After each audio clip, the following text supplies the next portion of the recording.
তখন সে এই পদ্মা দিবি না ওই ধ্বংসকে উঠে লাফ দিয়া তখন বলতেছে, এখন আমি কি বুদ্ধি করি, কি উপায় করি, আমার যে এই চন্দ্রশেখরের 6 পুত্রকে মারতেই হবে।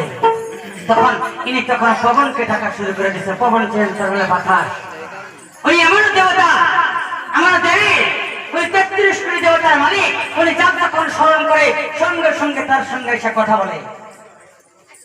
ইনি এমন দেবতা, তাই তখন সে বাতাসকে স্মরণ করে দিল।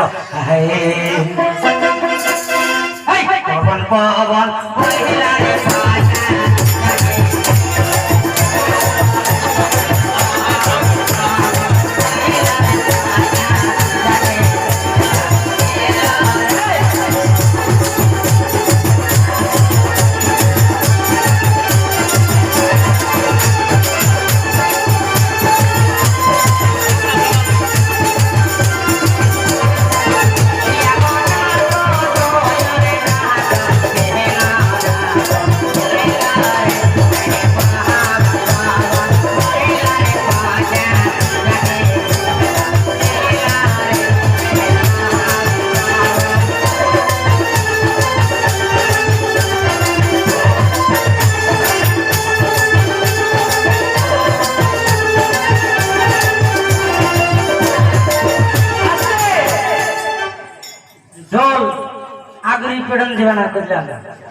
এটা কিন্তু রানিং হলো ফার্স্ট নাকি গাও আমার গানের জোকের সাথে জোক, তুমি আগুন পেড়ন তোলো ওই জোকে আমার কিন্তু গান হবে না।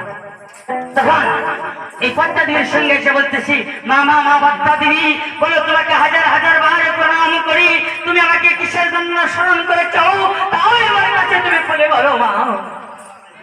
শোন বাবা পবন, তোকে আমি দেখেছি ওই চম্পানগর চন্দ্রশেখর একটি পূজার জন্য আমাকে করেছে যে অপমান, তার 6 পুত্র এসেছে ওই কালিদাস সাগর পার হয়ে পারে দেখতে বাণিজ্য করার জন্য। বলো মা, বলো বলো আমার কি করতে হবে? ওই সন্তান পবন শোন, তুই চলে যাও ওই সাগরের মধ্যখানে, যাই এমন তুফান গজব আরম্ভ করে দিবি ওই চন্দ্রশেখরের 14 রিঙ্গা মতো করে যেন ওই সাগরের মধ্যখানে ডুবে চন্দ্রশেখরের 6 পুত্র সহ মাজিমুল্লাহ সহ যেন মরে যাও।